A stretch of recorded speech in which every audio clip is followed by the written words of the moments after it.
यज्ञ कराना करवाना सब कुछ इसके द्वारा हो रहा है, इसलिए इसे बड़ा कह दिया गया है। और लेकिन इसको पा करके कुछ नहीं कर रहे हैं ना, तो बेकार है फिर हमारा जीवन, प्रथा है, बेकार कुछ नहीं। इस जीवन में हमें पुत्रों से प्रेम करना चाहिए, पत्नी से भी करना चाहिए, बाकी और सबसे भी करना चाहिए, लेकिन जगह जगह पर बड़ा अच्छा अच्छा प्रेम। और देखिए, लेकिन मैं देख रहा हूं आजकल माताओं को बहुत कष्ट दिया जा रहा है, बहुत कष्ट। 100 रुपए का पौवा लगा लेते हैं और फिर मैयाओं को आकर कष्ट देते हैं, बहुत तड़पाते हैं उनको। वह बेचारी बच्चों को पालने में बड़ी विवश है और उन्हें बहुत तंग किया जाता है। लेकिन सुनो, ये माता भक्ति स्वरूप है। यहां भी देख रहे हैं, यहाँ माताओं की संख्या ज्यादा है। हमारे देवता रूपी पुरुष है ना, ये तो बड़ा मुश्किल से आ पाते हैं, बड़े इनके पुण्योदय होते हैं तब जाकर के कोई आ पाते हैं। लेकिन मैया कितना काम कर रही है, होती है बेचारी, सारी घर की जिम्मेदारी निभाने के बाद फिर भी आकर बैठ गई है, फिर भी समय दे दिया है।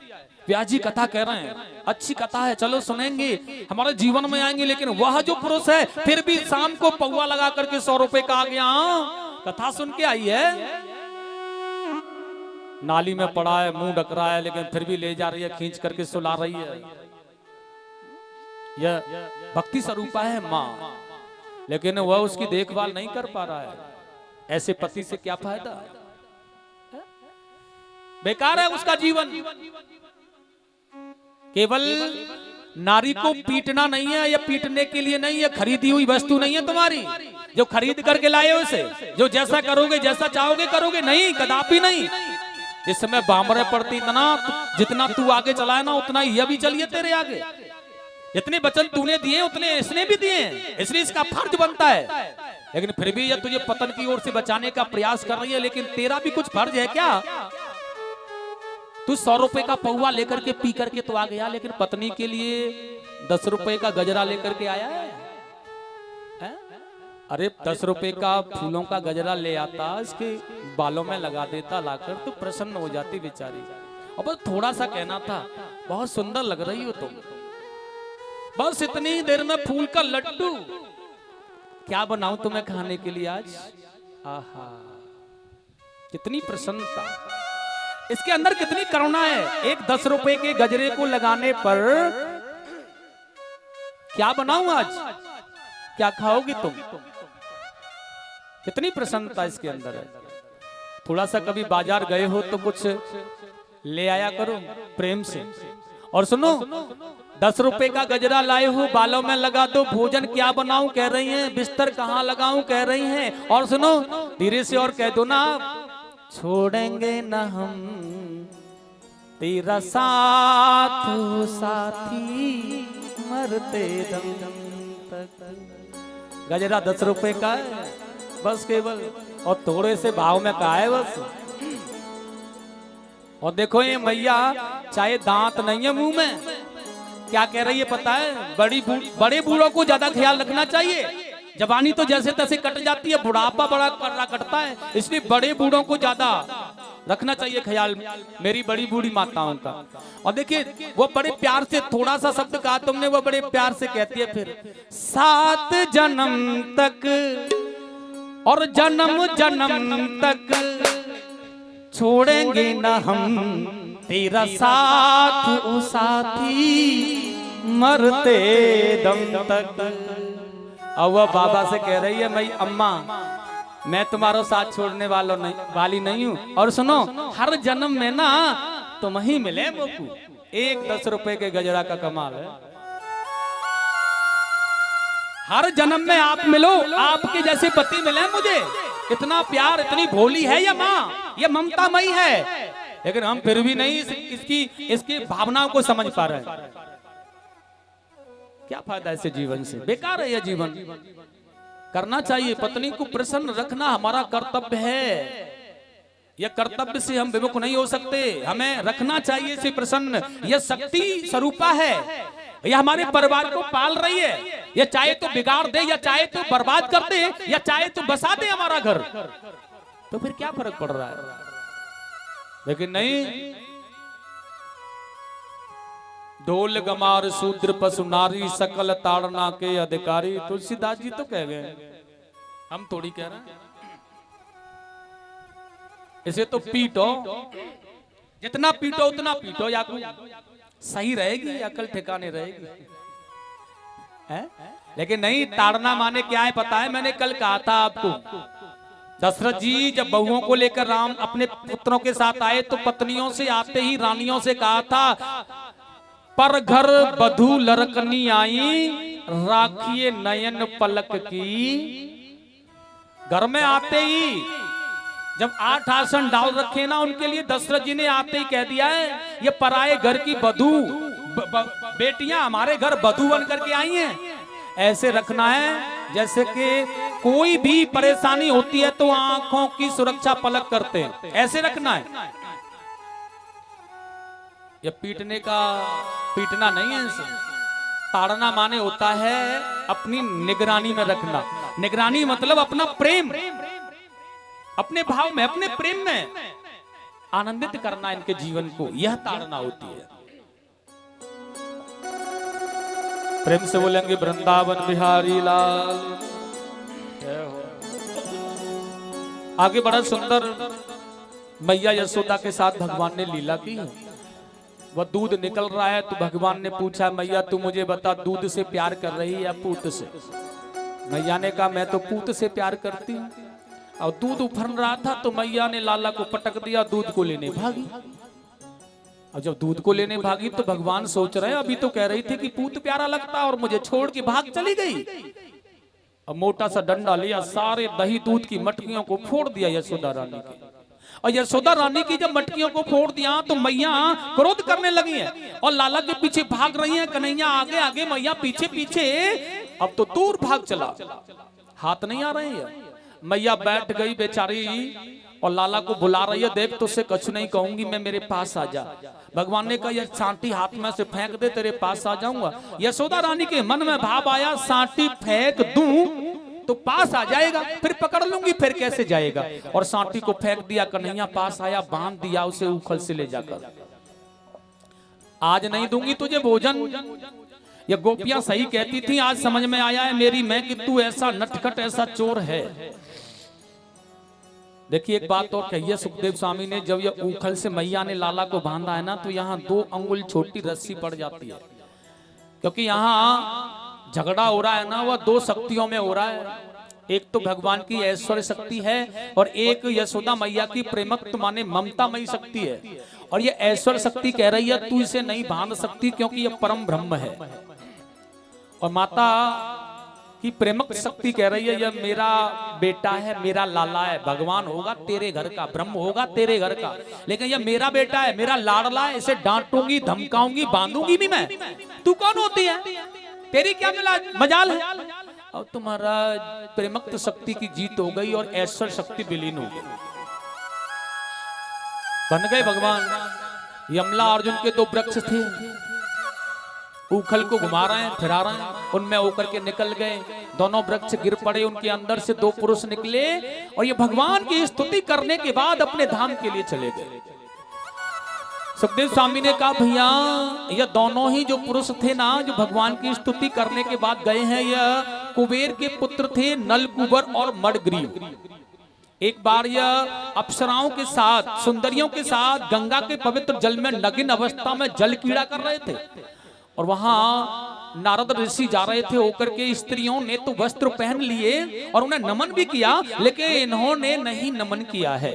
और जब नमन नहीं किया तो नारद जी ने श्राप दे दिया है, मूर्खों, जैसे वृक्ष खड़ा रहता है वो किसी के लिए झुकता नहीं है ना, वैसे ही तुम खड़े रहे हो और तुमने मर्यादा का उल्लंघन किया है। मैं तुम्हें श्राप देता हूं कि तुम वृक्ष योनि में चले जाओ।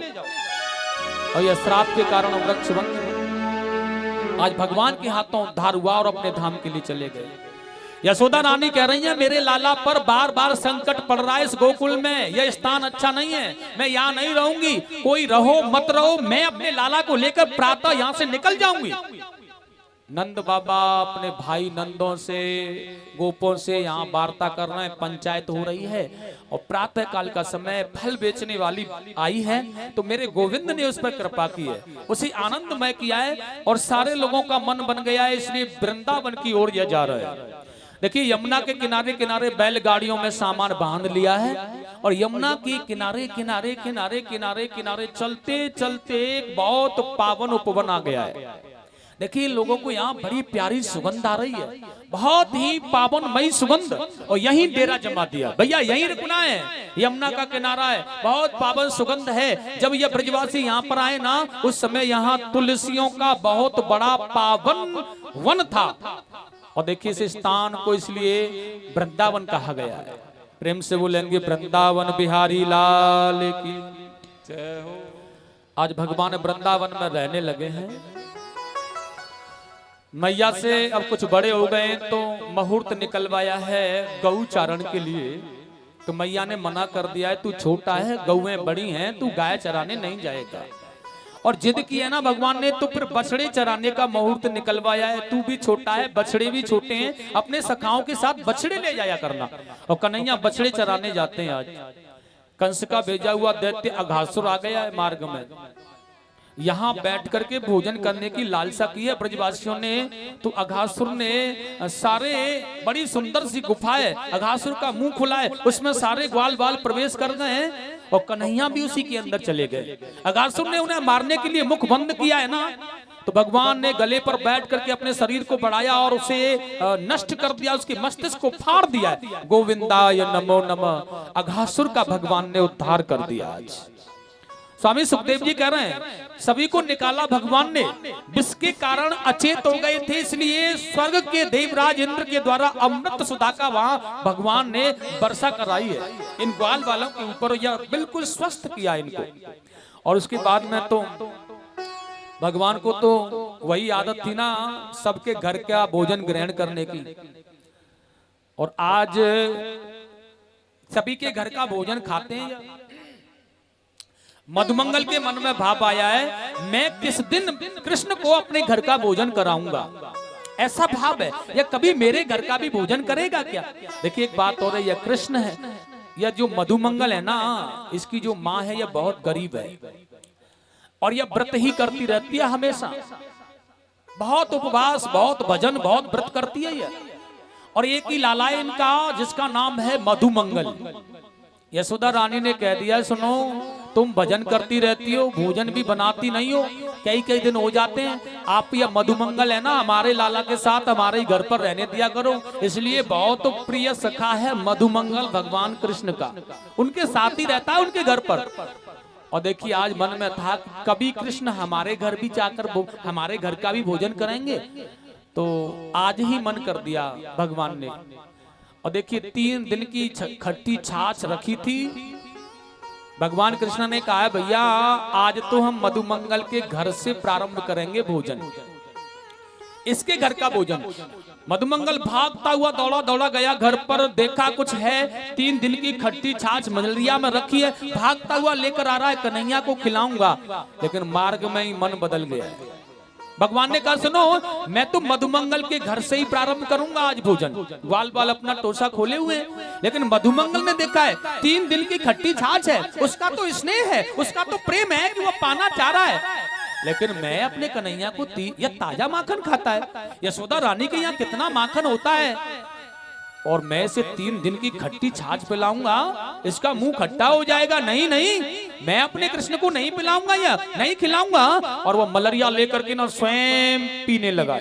और जैसे पी रहा है ना, ग्वाल वालों ने कहा देख कृष्ण लेकर तो आया लेकिन खुद ही पी गया, या मधुमंगल क्या कर रहा है। भगवान दौड़ करके गए, उतने में ही तो मधुमंगल ने उस मलरिया को चढ़ा दिया, फेंक दिया। लेकिन आहा गाड़ी छाछ थी, 3 दिन की रखी थी, और उस जमाने में छाछ तो छाछ होती थी, आज के जमाने जैसी थोड़ी है। उस जमाने की छाछ अधरों पर चुपकी है, मुंह सना हुआ है मधुमंगल का। भगवान ने कहा क्यों रे मधुमंगल, हमने कहा था तेरे घर से भोजन करेंगे, तू क्या लाया हमारे लिए? मधुमंगल ने कहा कुछ नहीं लाया, आज नहीं, पूर्णमासी के दिन ना पूरी हलवा खीर बनवाऊंगा मैया से कह के, तो तब तुझे जमाऊंगा, आज नहीं।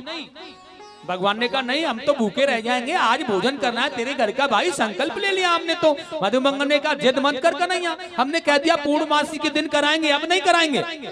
भगवान ने कहा नहीं, हम तो तेरे ही घर का करेंगे। अब मधुमंगल ने कहा तुम्हारे घर का तो रहा नहीं, अब करेगा तो कर ले, कहां से करेगा।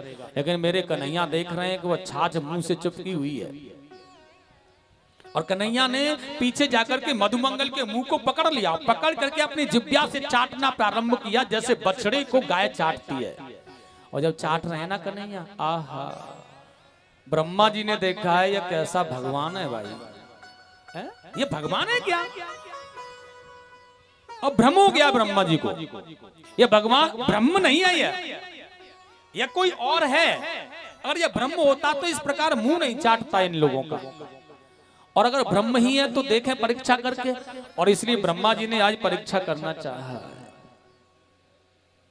और साथियों बड़ा सुंदर कहा है, ये बछड़े जो चारा चुग रहे थे ना, इन बछड़ों को ब्रह्मा जी ने पर्वत में छिपा दिया। कन्हैया ग्वाल वालों ने कहा कृष्ण बछड़े कहाँ हैं? भगवान ने कहा तुम यहीं रुको, मैं देख करके लाता हूँ। भगवान उस बछड़ों को देखने के लिए गए, उतने ही समय में ब्रह्मा जी ने ग्वाल वालों को भी छुपा दिया। भगवान कन्हैया देख रहे हैं, ब्रह्मा तुम बाज नहीं आओगे, लेकिन सुनो, भगवान ने भी एक आश्चर्य किया है। यहाँ जान रहे हैं सब कुछ, लेकिन फिर भी उन ग्वाल वालों को, बछड़ों को नहीं बुलाया। अपने अंदर से जैसे के तैसे जिनके जितने ग्वाल थे, जितने बछड़े थे, वह सब अपने अंदर से निकाल दिए। और सुनो, आना जाना हो रहा है। आज तो बड़ी कृपा है, क्या ये बछड़े थे ना, जो गायें बछड़ों में लात मारती थी ना, वह गायें लात नहीं मारती हैं, दूध देती हैं बड़े प्यार से और लगा लेती हैं और ज्यादा दूध देती हैं। बलराम जी बड़े थे, यह गायों के साथ जाया करते थे, लेकिन यह आश्चर्य देखते थे, यह बछड़ों में लात मारती थी गायें। लेकिन यह कमाल हो रहा है कि अब यह गाय जो है बछड़ों को बड़े प्रेम से रेंकती हैं, पुकारती हैं बुलाने के लिए। लेकिन आज बलराम जी ने देखा, कन्हैया तेरी क्या लीला चल रही है ये भाई। और वाकई में हर मैया के पास में भगवान हर बछड़ा बने हुए हैं, क्योंकि यह जब मुरली बजाते हैं, यशोदा मैया के पास में रहते हैं ना भगवान, तो इन गोपियाओं का भाव होता है कि यह कृष्ण मेरे घर मेरा पुत्र बन के आता तो मैं अपने स्तन से लगाकर इसे दूध पिलाती। और हर गाय का भी यही भाव है, ये मेरा बछड़ा बनता, मैं अपने थनों से, अपने स्तनों से लगाकर इसे दूध पिलाती। आज भगवान ने सभी ब्रजवासियों का, सभी गौ माताओं का, सारी गोपियाओं का मनोरथ पूरा किया, उनका पुत्र बन करके। 1 वर्ष हो गया, ब्रह्मा जी आए, लौट कर देखूं उस नंद के लाला को क्या कर रहा है, बेचारा रो रो के फूट फूट के मर गया होगा। लेकिन आकर देखा ना तो उसकी तो बांसुरी बज रही है, और बड़ा सुंदर वृक्ष के नीचे लेटे ग्वाल बाल गाय बछड़े चल रहे हैं, ग्वाल बाल आनंद ले रहे हैं। और वहां पर्वत में जाकर देखा तो जैसे के तैसे ग्वाल बाल वहां बैठे। ब्रह्मा जी समझ गए ये परम ब्रह्म है भैया, और इससे पंगा ले लिया, अब खैर नहीं, अब खैर नहीं है। और देखिए ब्रह्मा जी के पास में साहस करके आए, उनके ग्वाल वालों को ला दिया, साहस कर रहे हैं, लेकिन भगवान बोले नहीं है इससे, ब्रह्मा जी से बोल नहीं रहे भगवान, लेकिन एक ही बात बार बार दोहरा रहे हैं, बड़े करुणामय हैं आप तो। पूतना को सुनाया मार दिया था, विष लगा करके आई थी मारने के लिए, लेकिन मुक्ति दे दी उसे। भला ऐसा भी कोई होता है कि कोई हमें मारने के लिए आ रहा हो और हम उस पर कृपा बरसाएं? ऐसे तो आप ही हो सकते हैं, करुणा निधान है आप। जो विष लगा करके मारने आ रहा है उसे मुक्ति, उसे ममता, माँ की मुक्ति। भगवान फिर भी नहीं बोले। आज ब्रह्मा जी ने कहा बेचारी यशोदा मैया पूतना विष लगा करके मारने आई थी, ये माखन खिला रही है बेचारी, और न जाने क्या मिलेगा इनको। गोविंद ने कहा मुक्ति मिलेगी मेरी मैया यशोदा को, मुक्ति, क्योंकि मुक्ति सर्वोपरि साधन है मेरा। बोल तो गए ब्रह्मा जी ने चरणों को पकड़ लिया, लेकिन भगवान ने कहा मेरी नजरों से दूर हो जा तू। और सुन ब्रह्मदेव, मैं तुम्हें श्राप देता हूं, तुम्हारी पूजा नहीं होगी ब्रजमंडल में, तुम्हें नहीं मनाया जाएगा, तुम्हें कोई पूछने वाला नहीं होगा। ऐसा श्राप दिया है क्योंकि तुमने मेरे अपनों को मुझसे वंचित किया है, मुझसे दूर बहा दिया है, मुझसे दूर रखा, जिनके बगैर मैं एक पल नहीं रह सकता था, तुमने मेरे उन्हीं अपनों को दूर किया है। भगवान बोले तो हैं लेकिन श्राप दे दिया है। ब्रह्मा जी ने फिर भी ब्रज की परिक्रमा लगाई है और परिक्रमा लगा करके ब्रज की चले गए। भगवान ग्वाल वालों को लेकर के आए। आज प्रेम से बोलेंगे गोविंद भगवान की जय हो। और उसके बाद में देखिए आज ब्रज में बहुत सुंदर बड़े हो गए। अब ये गायों को और बछड़ों को साथी ले जाते हैं, सब मिल करके जाते हैं। लेकिन उसके बाद में तो ग्वाल वालों ने एक दिन कहा था, अरे ओ कृष्ण, यहाँ से कुछ दूरी पर ताल वृक्ष नाम का वन है भैया, वहां बड़े फल लगते हैं, लेकिन वहां धेनुकासुर रहता है, कोई भी उन्हें खाता नहीं है। भगवान कृष्ण ने कहा ग्वाल बालों से टोकरियां ले चलो, फलों को जाकर तोड़ो। और आज बलराम को लेकर के चले गए। जैसे ही फल गिराने लगे ये लोग और भरने लगे टोकरियाओं में, आज ये धेनुकासुर आया निकल करके। और देखिए ये धेनुकासुर जो है भगवान बलराम जी से युद्ध कर रहा है। भगवान बलराम जी ने पकड़ लिया धेनुकासुर को, पकड़ के जोर से घुमाया, पृथ्वी पर दे मारा, गोविंदाय नमो। फलों को लेकर के इस भांति भगवान ने बलराम जी के द्वारा धेनुकासुर का वध कराया है। एक बड़ी प्यारी सुंदर सी कथा आ रही है। एक दिन भगवान का मन किया है, यमुना के किनारे कालिया नाग ने यमुना के जल को दूषित कर दिया है।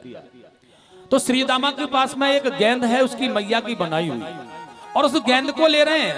आज गेंद बल्ले का खेल खेलना भैया, इसलिए तू अपनी मैया की बनाई हुई गेंद है ना, इसे हमें दे दे। लेकिन श्री दामा ने मना किया है, मैं अपनी मैया की बनाई हुई गेंद नहीं दूंगा तुझे, यहाँ यमुना जल है और यह कालिया नाग यहाँ रहता है। लेकिन भगवान ने कहा मैं वचन देता हूँ तेरी इसी गेंद को लाकर दूंगा। मधुमंगन ने सिफारिश कर दी है और गेंद को ले लिया है। और यमुना के किनारे गेंद का खेल बड़ा सुंदर भाव में चल रहा है।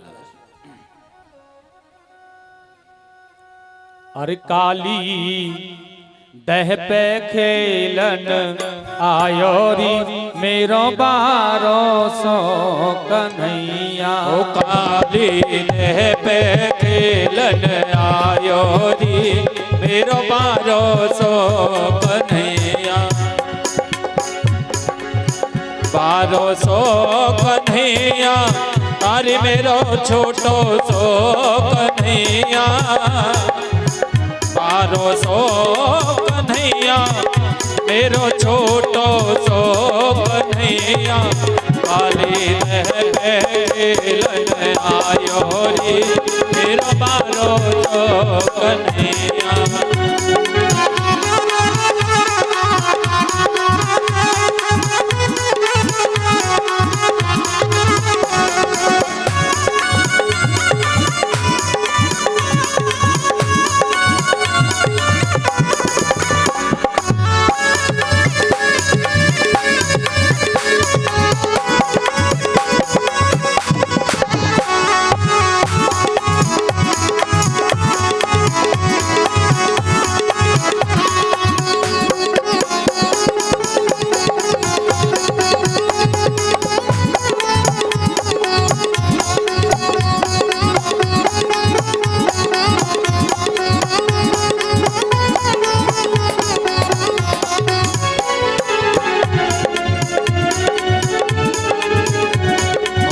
काहे की पट गेंद बनाई। काहे की पट गेंद बनाई। काहे की पट गेंद बनाई। ओ काहे की पट गेंद बनाई। और काहे को बल्ला लायो रे मेरो 1200 कन्हैया। काली दह पे खेलन आयो री मेरो 1200 कन्हैया।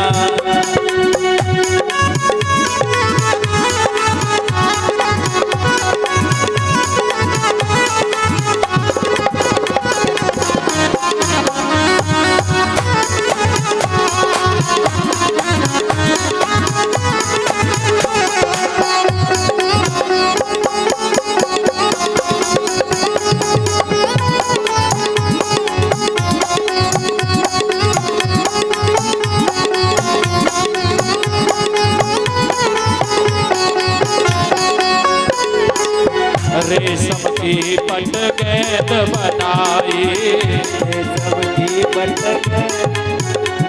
और रेशम की पट गेंद बनाई, रेशम की पट गेंद बनाई, और चंदन को लालायो रे मेरो मारो तो कन्हैया, खाली पे खेलन आयो रे मेरो बालो सो कन्हैया।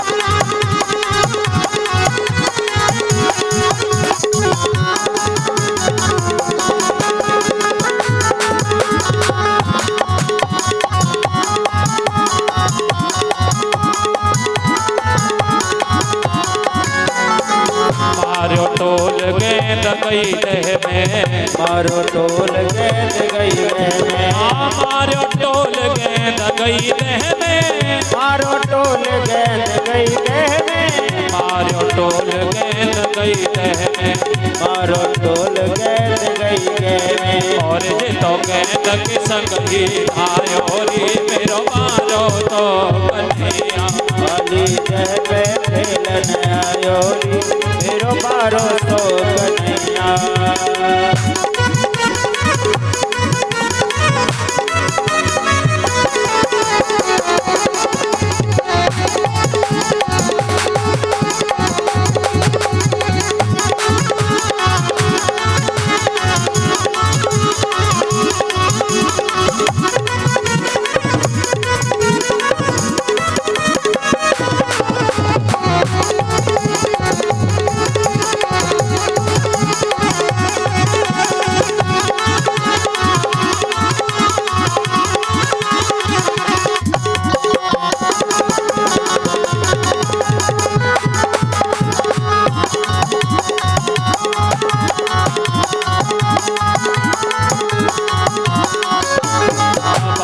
सो कन्हैया मेरो छोटो सो कन्हैया, मारो सो कन्हैया मेरो छोटो सो कन्हैया, खाली रह खेलन आयो रे मेरो मारो तो कन्हैया, खाली जय पे खेलन आयो रे मेरो मारो सो कन्हैया, हरि मेरो मारो तो कन्हैया, हरि मेरो छोटो सो कन्हैया, हरि मेरो मारो तो कन्हैया, हरि मेरो छोटो सो कन्हैया, हरि मेरो मारो तो कन्हैया, हरि मेरो छोटो सो कन्हैया। कन्हैया।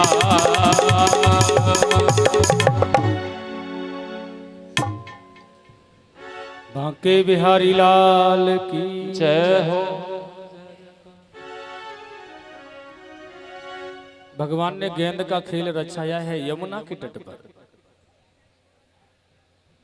और सभी को खिला रहे हैं बड़े प्रेम से। गेंद बल्ले का खेल, जैसे ही बारी आई ना अपनी एकदम से सीधा टोल मारा, गेंद यमुना में पहुंचा दी। अब श्रीदामा कह रहे है, अरे ओ मधुमंगल, मैं जानता था ये ऐसा ही करेगा, लेकिन फिर भी तेरे कहने पर ना मैंने यह गेंद दे दी थी इसे। ये बहुत छलिया है, काला कलूटा काले रंग का तो वैसे ही है, लेकिन मन का भी बड़ा काला है ये। और जिस दिन से मेरी मैया ने मुझे गेंद बना करके दी थी ना, या उसी दिन से बस दिन रात यही देखता रहता था, इसे ईर्ष्या होती थी भैया। अब रो रहे हैं श्रीदामा, मेरी मैया ने बड़े मन से मुझे बनाई थी गेंद, और कन्हैया अरे कृष्ण तू बहुत छलिया है, तूने यमुना में जानबूझ करके फेंक दिया है उसे। लेकिन आज बैठे बैठे रो रहे हैं श्रीदामा, तो मधुमंगल कह रहा है कन्हैया ये तुमने अच्छा नहीं किया। कन्हैया ने कहा तो फिर ठीक है, मैं गेंद को लेने जा रहा हूं। और ऐसा कह करके ना, अरे ओ श्रीदामा तू रो मत भैया, मैं तेरी गेंद लेने जा रहा हूं। और बड़े प्रेम के साथ में आज कदम के वृक्ष पर ऊपर चढ़ गए हैं और नीचे यमुना में कूद रहे हैं। अब श्रीदामा कह रहा है मैं तो वैसे ही कह रहा था कन्हैया, यहाँ तो बिसेला नाग रहता है, अब तू नीचे मत कूदना। लेकिन भगवान ने कहा नहीं, मैं तेरी गेंद लेकर आऊंगा। और आज यमुना में नीचे कूद गए भगवान श्री कृष्ण जी, और देखिए गेंद को लेकर के आज भगवान उस कालिया नाग के पास में पहुंच गए। और देखिए कालिया नाग है ना, ये सो रहा है, इसकी जो पत्नियां है ना ये बैठी हैं। भगवान ने जाकर के कहा है, देवियों मैं तुम्हारे पति से बात करने आया हूं, इसे जगा दो, जगा दो इसे। लेकिन नाग पत्नियों ने देखा है बड़ा प्यारा बालक है, ये बहुत सुंदर है, और हमारा नाग जग जाएगा ना तो इसे डस जाएगा, खा जाएगा, ये मर जाएगा बेचारा। और ये इतना प्यारा लग रहा है कि इसे देख करके हम मोहित हो रही हैं, तो इसकी माँ भी बड़ी प्यारी होगी, बड़ी सुंदर लगती होगी, और यह जब मर जाएगा ना तो इसकी माँ भी रो रो करके मर जाएगी बेचारी। और कह रही है बेटा तुझे किसी ने बहला दिया है, तू मार्ग भूल गया है, लौट जा, जा तेरी मैया इंतजार कर रही होगी, तू चला जा यहाँ से। लेकिन भगवान कृष्ण कह रहे हैं नहीं, मैं तुम्हारे पति से मिलकर जाऊंगा, बात करके जाऊंगा, जगाती हो या नहीं। अब नन्हा सा बालक है, इसलिए नाग पत्नियों ने कोई भी ध्यान नहीं किया है। और जब ध्यान नहीं किया ना तो भगवान ने एकदम जाकर प्रहार किया है लात का, और जैसे प्रहार किया ये फन फनाता नाग जागा। सहस्त्र फनों वाला है, 1000 मुख वाला है कालिया नाग। भगवान को बांध लिया बंधन में। मेरे प्रभु ने शरीर बढ़ाना अपना प्रारंभ किया, इसकी नसों को तोड़ दिया है, और जब छोड़ दिया है ना अब तो निकल करके फनों पर सवार हो गए। जिस फन को उठाता है ना उसी पर कूद जाते हैं। और जब त्रिलोकीनाथ अपने लातों का प्रहार कर रहे हैं ना तो आज ये कालिया नाग है ना, इसके फन कुचल जाते हैं, फनों से रुधिर बह रहा है, और आज सारे फनों को भगवान ने पल मात्र में कुचल दिया है। ये नाग पत्नियां देख रही हैं, ये छोड़ेगा नहीं, ये मार डालेगा हमारे पति को, और आज झोलियां फैला करके इसके सामने खड़ी हैं, छोड़ दो हमें। अरे ओ प्रभु, हमने पहचानने में भूल की, आपको छोटा बालक समझा था, लेकिन आज जान गई है कि तुम परम ब्रह्म हो, छोड़ दो मेरे पति को। और इस प्रकार इस भांति रुदन कर रही है ये नाग पत्नियां। लेकिन भगवान ने कहा देवियों छोड़ तो दूंगा, लेकिन यह कालिया नाग कहेगा तो, यह कहे मुझसे और यह निवेदन करे, क्षमा मांगे, और यहां से इस स्थान को छोड़ करके चला जाए। लेकिन कालिया नाग कह रहा है प्रभु मैं यहां से कहां जाऊंगा। भगवान ने कहा एक स्थान बता रहा हूं तुझे, अपने परिवार के साथ वहां चला जा। और देखिए बड़ा प्यारा स्थान बता रहा है, यह रमण द्वीप के लिए प्रस्थान कर जा। और देखो भैया, लेकिन पीछे मुड़ के नहीं देखना है कहीं भी, जब तक वहां न पहुंच जाओ। और बड़ा सुंदर कहा है, मेरी मैया यशोदा मेरे ग्वाल बाल इंतजार कर रहे होंगे, मुझे लेकर के चलो, ऊपर पहुंचाओ, और फिर तुम यहाँ से चले जाना अपने बिस के साथ। और भगवान बांसुरी बजाते हुए आ रहे हैं, जब मुरली की ध्वनि निकल करके आ रही है ना यमुना के घोर पवित्र जल की धार से, तो ग्वाल बाल प्रसन्न है कि कन्हैया को कुछ हुआ नहीं है। इनको उस मुरली की ध्वनि के स्वरों ने बता रखा है कुछ हुआ नहीं है, यह आ रहा है।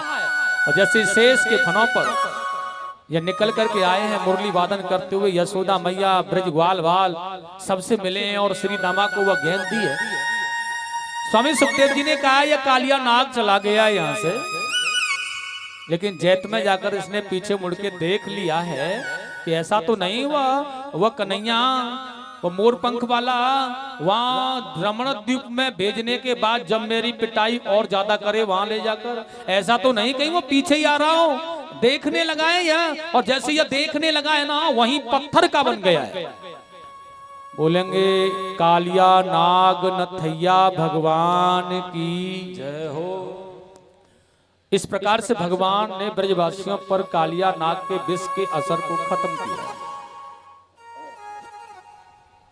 और उसके बाद में बड़ा सुंदर का है, एक दिन की बात है, यह गाय चरा रहे थे, और गाय चारा चुगते चुगते इनकी मुंज वन में पहुंच गई है।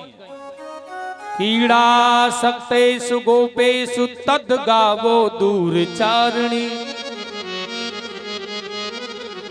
लेकिन जब यह गाय दूर मुंज वन में पहुंच गई तो वहां आग लग गई है। लेकिन जब आग लग गई है तो ग्वाल वालों ने घबरा करके चिल्ला करके राम श्याम को पुकारा है, कृष्ण कृष्ण महावीर हे रामा मित्र विक्रम। कहाँ हो तुम कन्हैया? हे कृष्ण हे राम श्याम कहाँ हो आप? रक्षा करो हमारी।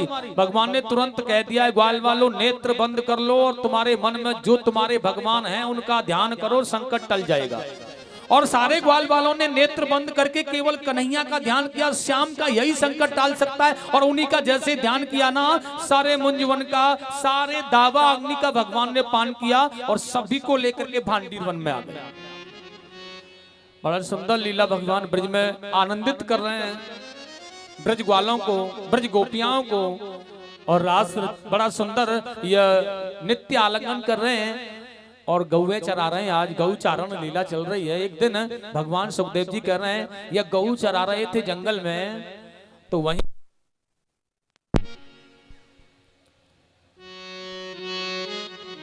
बहुत घनघोर वेग से काले काले बादल, काली काली घटाएं गिरने लगी। मेघ उमड़ उमड़ करके गरजने लगे। अंधकार का साम्राज्य हो गया है, काली अंधियारी रात्रि जैसे हो गई है दिन में, और घनघोर वर्षा होने लगी है।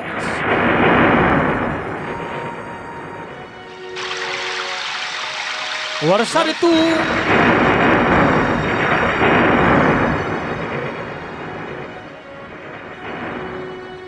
जैसे तैसे सखाओं ने, ग्वाल वालों ने, गायों ने अपने आप को ना वृक्षों के नीचे छिपा लिया है। पहले जमाने में ना जंगलों में बड़े घने, बहुत बड़े विशाल वृक्ष हुआ करते थे। कभी कभी ग्वारिये जो होते थे ना, गाय चराने वाले, पशु चराने वाले, जंगल में रहने वाले लोग उन्हीं वृक्षों की खोखलों में ही अपने आप का बचाव कर लिया करते थे बारिश से। इतने बड़े विशाल वृक्ष होते थे, उनके नीचे ही छिप जाया करते थे। और आज ऐसा ही किया, जैसे तैसे वृक्षों के नीचे आज इन ग्वाल वालों ने अपने आपों को छिपाया। वर्षा ऋतु बंद हो गई, शरद ऋतु बहने लगी है, बहुत ठंडी हवा चल रही है, बहुत जल पड़ा था इसलिए आज पवन बहुत प्यारा मीठा बह रहा है। और आज मेरे गोविंद के मन में आ गया है, और इन्होंने एक बड़ा सुंदर भेष बनाया है, नट का भेष बनाया। और नट का भेष बना करके ना यह कानों में कन्नेर की फूल लगा लिए हैं इन्होंने, मोर पंख बांध लिया है, पैरों में बांस बांध लिए हैं, और नटके जैसी कला मारती हुई, नटका सा भेष बनाती हुई ब्रजमंडल की ओर अपने ग्वाल मंडली के साथ में आते दिखाई दे रहे हैं। और स्वामी सुखदेव जी कह रहे हैं, प्रतिदिन की भांति जो ग्वालिन हैं, जो गोपियां हैं ना, उन्हें निहारने के लिए खड़ी मिलती हैं। आज वही गोपियां, वही ग्वालिन जब इन्हें देख रही हैं ना कि आज नटवर का भेष बना करके आए हैं और बहुत प्यारे लग रहे हैं। एक गोपी कह रही है, अरे ओ मैं तभी समझती हूँ राम श्याम की सुंदर जोड़ी ग्वालों के साथ में वन में गाय चराने जाते हैं ना, तो अपने अधरों पर मुरली बजाते हुए तिरछी चितवन से हमारी ओर देखते हैं ना, तो मैं नेत्र पाने का सुंदर लाभ समझती हूँ कि परमात्मा ने यह नेत्र क्यों दिए हैं। और दूसरी ने कहा है, अरे ओ हमारे श्याम सुंदर के माथे पर मोर पंख को देख तो सही, कितना अच्छा लग रहा है, ये मन को भा रहा है मेरे। और कानों में कन्नेर के फूल तो बहुत सुंदर लग रहे हैं, ये गोप मंडली के साथ आते हुए बहुत अच्छे लग रहे हैं। और तीसरी वाली कह रही है, अरे ओ वन के पंछियों को देख, बेचारे कितने शांत भाव से वेणु सुन रहे हैं कन्हैया की, बिल्कुल शांत। और गायों को तो देख कैसे पीछे चली आ रही हैं, जैसे कि चिपक कर के चल रही हैं, बिल्कुल शांत सौम्य आ रही हैं ये। और चौथी सखी कह रही है, देखो तो सही, ये बैरन बांसुरी है ना, ये मेरे कलेजे को जलाती रहती है हमेशा, क्योंकि यह निर्दयी है, यह इस बांसुरी को अपने अधरों से हटाता नहीं है, और यह मुझे वेदना करती रहती है, हर समय जलाती रहती है। यह बैरन अलग नहीं होती अधरों से, और यह कन्हैया से लगाए रखता है। आज ब्रज गोपिकाओं ने कार्तिक पूर्णिमा से कात्यायनी देवी का व्रत आरंभ कर दिया है। ये अरुणोदय काल में ही यमुना के जल में स्नान करती हैं और वहीं बालू की प्रतिमा बनाती हैं, और वहीं पर बड़ा सुंदर मंत्र का जाप करती हैं, और माता कात्यायनी से कहती हैं, यही मैया कात्यायनी महामाए, आप तो महामयी हो, बहुत करुणामयी हो मां। कात्यायनी महामाए महायोगिन्यधीश्वरी श्री कृष्ण गोविंद हरे मुरारे। श्री कृष्ण गोविंद हरे मुरारे। हे नाथ नारायण वासुदेव। नंद गोप सुतम देवी। हे भैया, ये अनुष्ठान जो हम कर रहे हैं ना, या किस लिए कर रहे हैं? आप हमारी पुकार ममता मई करुणामयी हो, इसलिए सुनो। नंद गोप सुतम देवी पति में कुरते नमः। श्री कृष्ण गोविंद हरे मुरारे। श्री कृष्ण गोविंद हरे मुरारे। हे नाथ नारायण वासुदेव। श्री कृष्ण गोविंद हरे मुरारे मुरारे। हे नाथ नारायण वासुदेव। गोविंद जय जय मेरो गोपाल जय जय। राधा रमण हरि गोविंद जय। बहुत ही सुंदर। नंद गोप सुतम देवी पति में कुरते नमः। या नंद के पुत्र, गोप के पुत्र, नंद बाबा के लाला, इस कृष्ण को हमारा पति बना दो तुम। ऐसा अनुष्ठान 108 बार मंत्र का जाप करती हैं और प्रतिदिन वही यमुना में आकर स्नान करती हैं। लेकिन एक भूल करती हैं, नगिन अवस्था में यमुना जल में स्नान करती हैं ये। तो कन्हैया ने आकर के एक दिन इनके वस्त्रों को उठाया और कदम के वृक्ष पर टांग दिया और वहीं मुरली बजाने लगे। और गोपियां ने देखा कि यह कन्हैया आ गया है, तो वस्त्रों की ओर झांका, लेकिन वस्त्र नहीं मिले। और जब वस्त्र नहीं मिले हैं तो ये इधर उधर झांक रही हैं, लेकिन देखा वो वस्त्र है ना ऊपर टंगे हैं कदम पर, और वही ना वो मुरली बजा रहा है। गोपियाओं ने बड़े प्रेम से कहा है आज। और देखिए कैसी धमकियां दे रही हैं भगवान को। अरे ओ कृष्ण, क्या समझ लिया है तुमने हमें? एक काम करो, हमारे वस्त्र यहाँ हमें दे जाओ और जाओ यहाँ से। भगवान ने कहा नहीं, मैं वस्त्र देने नहीं आऊंगा। मैं तुम्हारा नौकर नहीं हूं जो वस्त्र देने जाऊं तुम्हें। अगर वस्त्र चाहिए तो जल से बाहर निकल के आ जाओ। गोपियाओं ने कहा हम नगिन अवस्था में जल से बाहर नहीं निकल सकती हैं कृष्ण। भगवान ने कहा तो फिर मैं क्या करूं? मेरे ऊपर कोई ठेका या जिम्मेदारी नहीं है तुम्हारी, मैं नहीं देने आने वाला वस्त्र। अब गोपियों ने फिर धमकी दी है। और दूसरी धमकी क्या दी है पता है? अरे ओ तेरी यशोदा मैया से जाकर के शिकायत करेंगी हम। और सुन, नंद राय जी को भी कहेंगी कि इतना भोला भाला बताते हो ना तुम अपने कन्हैया को, अपने कृष्ण को, अपने पुत्र को, इसकी करतूत देखो क्या है। भगवान ने कहा हाँ, जाकर के कह देना, जो करना कर लो, मैं नहीं आने वाला वस्त्र देने। लेकिन यहाँ भी धमकी बेकार हो गई गोपियाओं की। अब दूसरी धमकी दे रही है, सुनो तुम्हारे नंद बाबा की बहुत बड़ी पहुंच है और कृष्ण वो ब्रज के राजा हैं। और एक बात सुनो, हम मथुरा के महाराज कंस के पास में भी सूचना पहुंचाएंगे कि वह नंद का लाला क्या करता है। और सुनो, या तो हमारे वस्त्र दे दो, नहीं तो सारे नगर में आसपास बरसाना, नंदगाम, सब जगह हल्ला हो जाएगा तुम्हारे बाबा का कि ऐसा पुत्र है नंद का। कन्हैया ने कहा शौक से कर दो, जाओ, मैं नहीं आने वाला। अब गोपियाओं ने धमकी देकर तो देख लिया, कोई भी धमकी का असर नहीं पड़ा। अब धमकियां देना बंद कर दिया। अब कह रही हैं गोपियां, अरे कृष्ण आप ब्रज के आश्रयदाता हो, कन्हैया आप ऐसा नहीं कर सकते हो। आप तो ब्रज की रखवाली करने के लिए आए हो ना। अरे आप तो हमारी रखवाली, हमारे ब्रज की सुरक्षा का दायित्व तो आपके ऊपर है, इसलिए आप ऐसा नहीं कर सकते हो। आप तो हमारे वस्त्र को दे करके जाएंगे हमें। भगवान ने कहा सुनो, इन मीठी मीठी बातों का मेरे ऊपर कोई प्रभाव पड़ने वाला नहीं है, कोई असर नहीं पड़ेगा। तुम कितना भी कुछ कर लो, अगर वस्त्र चाहिए गोपियां तो जल से बाहर निकल के आओ। गोपियाओं ने कहा यह भी काम बेकार ही हो गया है, अब क्या करें। अब हाथ जोड़ करके कह रहे हैं, बासा श्री कृष्ण गायंतो बिजहं सलले मुदा। अरे कृष्ण इतने निर्दयी कैसे हो सकते हैं आप? हम जल में शीत लहरों में सिकुड़ रही हैं, ठंड लग रही है हमको, बहुत ठंडा जल है, कसम से कन्हैया दे दो हमारे वस्त्र, बहुत पीड़ा हो रही है। भगवान ने कहा तो जल से बाहर निकल आओ और वस्त्र ले जाओ, मैं कब मना कर रहा हूं आपको। लेकिन आज कन्हैया फिर कह रहे हैं गोपियों, बार बार विनय गोपियां कर रही हैं, तो भगवान ने कहा है मैं उपास नहीं करता, मैं सत्य कहता हूं, मेरा काम उपास करना नहीं है, और मैं तुम्हें कह रहा हूं। और कृष्ण ने बड़ा सुंदर कहा आज, अत्रागत्या बलाह कामं स्वं स्वं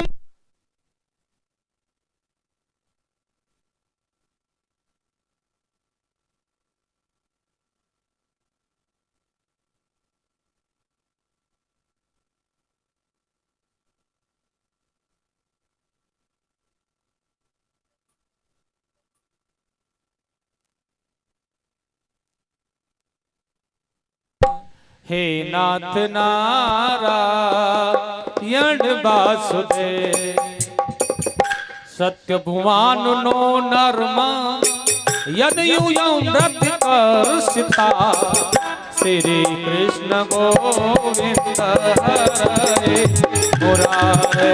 ओ श्री कृष्ण गोविंद हरे मुरारे, हे नाथ नारायण वासुदेव। बड़ा सुंदर कहा यार, श्याम सुंदर समझा रहे हैं गोपियों, वस्त्र चाहिए तो बाहर निकलना ही पड़ेगा, और कोई रास्ता और कोई मार्ग नहीं है। शीत से सिकुड़ रही गोपी बोलिए, श्याम सुंदर हम तुम्हारी दासी हैं। अब देखिए कितना सुंदर बात कही है, हम तुम्हारी दासी हैं, और ये अनुष्ठान तो तुम्हारे लिए ही कर रही हैं हम। और क्या कोई स्वामी अपनी दासी के साथ में ऐसा वर्ताव करता है जैसा तुम कर रहे हो?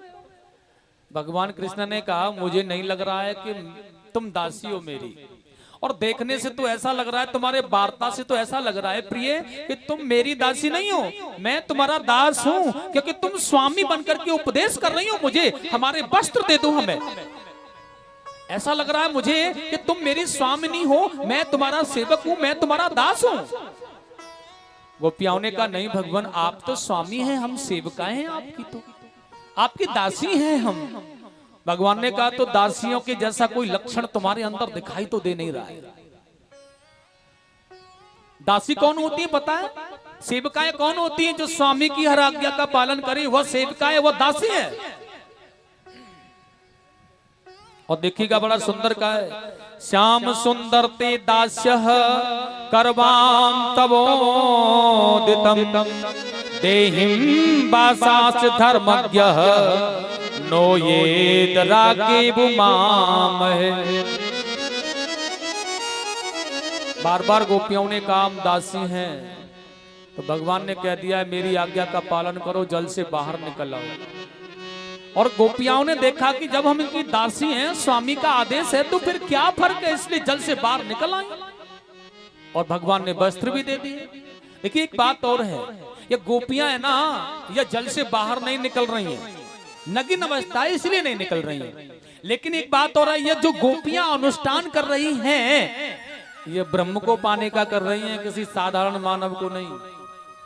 ब्रह्म माने भगवान को, परमात्मा को, उस ब्रह्म को जिसका शरीर से कोई रिश्ता नहीं होता, जिसका सौंदर्यता से कोई लेना देना नहीं होता, उस ब्रह्म की चाहना कर रही हैं, और नग्न अवस्था इसलिए निकल नहीं रही हैं उसे पाने के लिए। उन्हें देह गेह का ख्याल है, और यहाँ भगवान कह रहे हैं जब तक देह गेह की ममता का त्याग नहीं करता है ना ये जीव, तब तक मुझे प्राप्त नहीं हो पाता है,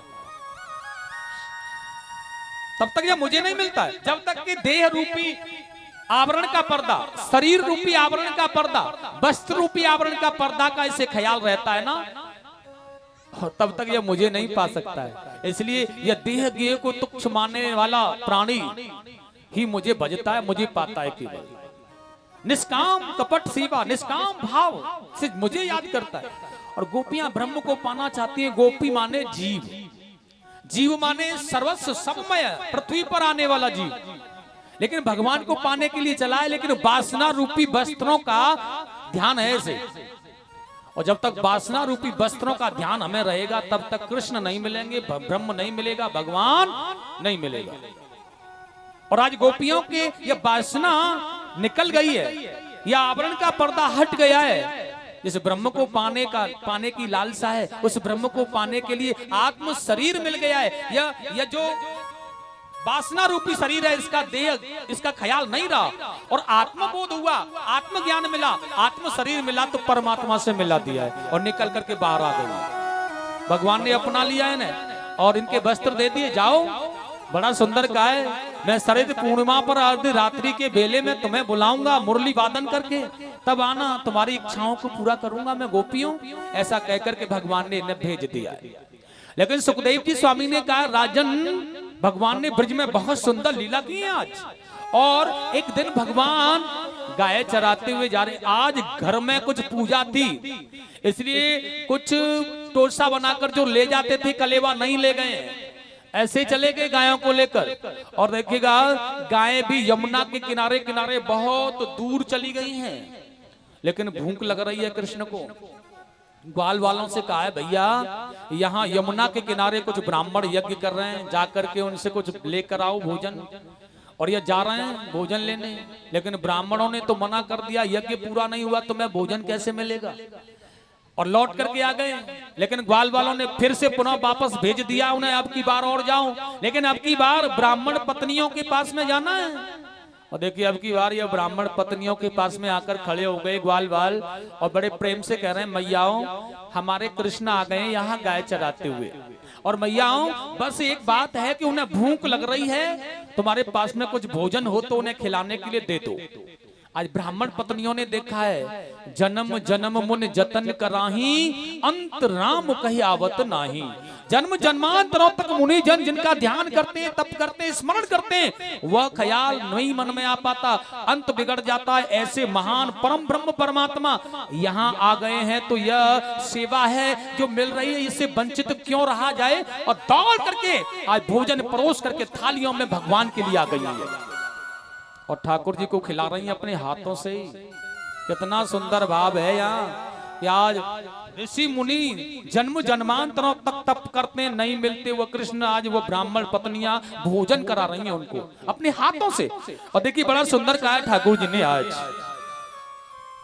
बहुत सुंदर कह रही है, तदयात देव यजनम। मैयाओ आपके भोजन बड़े प्यारे हैं, आपके ये व्यंजन है ना, ये बड़े प्रेमाक्षु हैं, बड़े प्रेम से पके हुए, बड़े आनंद आ रहा है मुझे। यद तदयात देव यजनम पतयो बोधुज्जाय श्री कृष्ण गोविंद हरे मुरारे। श्री कृष्ण गोविंद हरे मुरारे, हे नाथ नारायण वासुदेव। स्वसत्रम पारस्यन्ति युष्मा विग्रह मेदिनी, श्री कृष्ण गोविंद हरे मुरारे। श्री कृष्ण गोविंद हरे मुरारे, हे नाथ नारायण वासुदेव।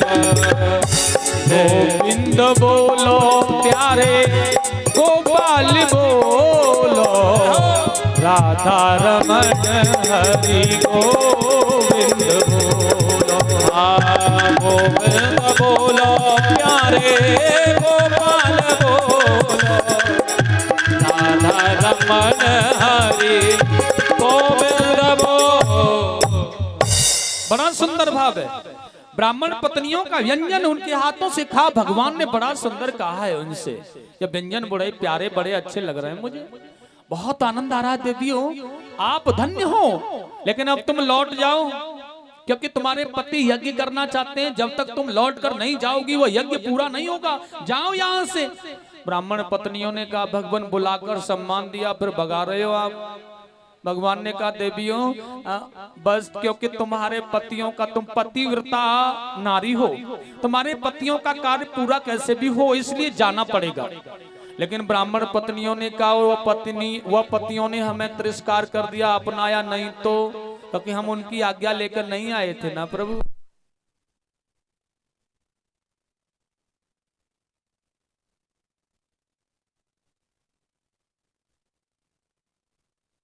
जय हो।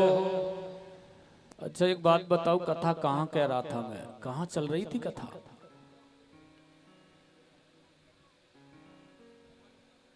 अब किसी को ध्यान नहीं है कहाँ कथा चल रही थी?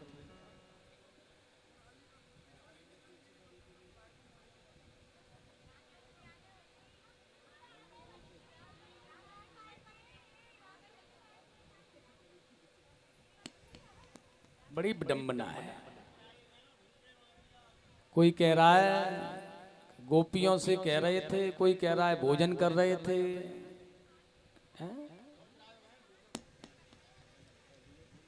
कोई कह रहा है बरी के नीचे तो चल रही है कछपुरा में।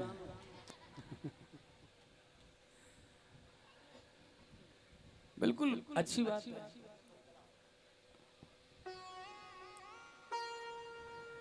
प्रेम से बोलेंगे वृंदावन बिहारी लाल की जय हो। भगवान कह रहे हैं देवियों आप अपने पतियों के पास जाओ, या यज्ञ पूरा नहीं होगा जब तक कि तुम पहुंच नहीं जाओगी। और पत्नियां कह रही हैं प्रभु हम उनकी आज्ञा लेकर नहीं आए, कैसे जाएं? भगवान ने कहा जाओ ना, क्योंकि यज्ञ तभी पूरा होगा उनका, जाओ मैं यही हूं।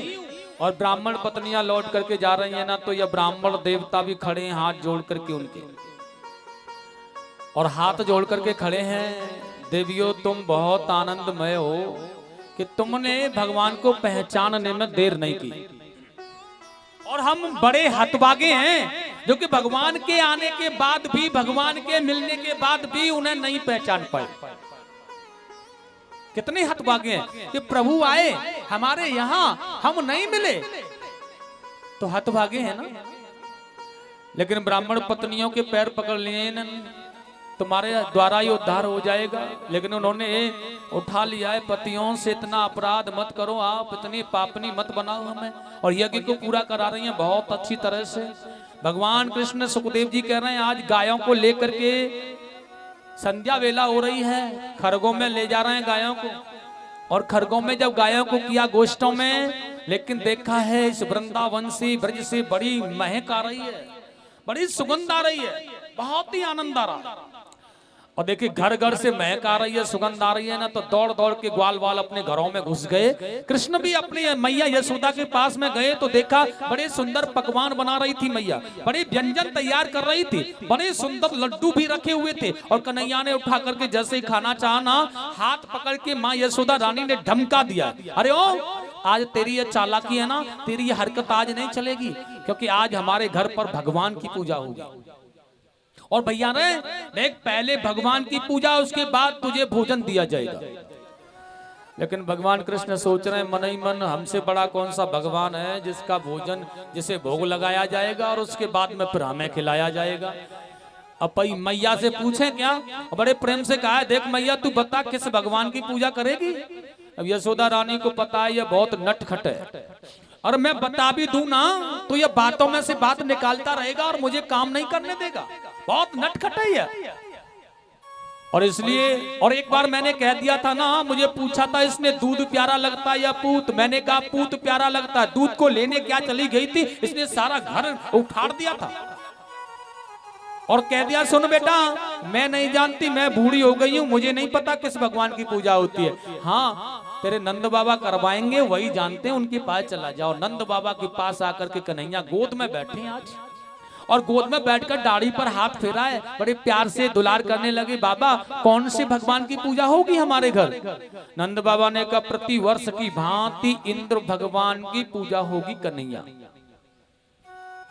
लेकिन ये इंद्र हमारा भगवान कैसे है। नंद बाबा ने कहा लाला ये इंद्रदेव है ना, जल वर्षाते हैं। हाँ, और जल वर्षा होती है तो चारा होता है, घास उगती है ना, उस घास को, चारे को हमारी गाय खाती है ना, गाय हमें दूध देती है ना, दूध के द्वारा ही दही, माखन, घी, छाछ मिलती है ना, उससे व्यवसाय चलता है, कंस को भी कर दिया जाता है, उससे ही हमारी जीविका चलती है ना। इसलिए हमारे भगवान तो इंद्र हैं। कन्हैया ने कहा बाबा अगर जीविका चलाने वाली गाय और दूध है ना, हमारी गौ माता है, तो इन गौ माताओं के पेट को भरने वाला कौन है पता है? कौन है? जब बारिश नहीं होती है, सूखा पड़ जाती है, चारा समाप्त हो जाता है, तो केवल एक ही जगह चारा चोती है या गौ माताएं। कहां? केवल एक जगह, और वह स्थान है गोवर्धन। गिरिराज जी महाराज, गिरिराज पर्वत है ना, उसकी तलहटी में चारा चुगती हैं या उसकी वह शरणागति देते हैं, तब भोजन मिलता है इनको, तब दूध देती हैं या। इसलिए ब्रज में पूजा होनी चाहिए ना, तो बाबा गिरिराज जी की होनी चाहिए, गिरिराज जी महाराज की। नंद बाबा ने कहा लाला भैया या इंद्र देवता हैं, भगवान कोप करेंगे, गुस्सा हो जाएंगे, नाराज हो जाएंगे। भगवान ने कहा उसकी जिम्मेदारी हमारे ऊपर है। ब्रज के गोपों ने कहा देख कन्हैया एक शर्त है, हम पूजा तो तेरे कहने से करवा देंगे, लेकिन अगर इंद्र का प्रकोप हुआ तो फिर देख लेना रक्षा कौन करेगा, जिम्मेदारी कौन लेगा। भगवान कृष्ण ने कहा मैं जिम्मेदारी लेता हूं, मैं सुरक्षा करूंगा तुम्हारी, मेरे भगवान सुरक्षा करेंगे, ये जिम्मेदारी है संपूर्ण मेरे ऊपर, कुछ नहीं होगा तुम्हें। जब कुछ नहीं होगा तो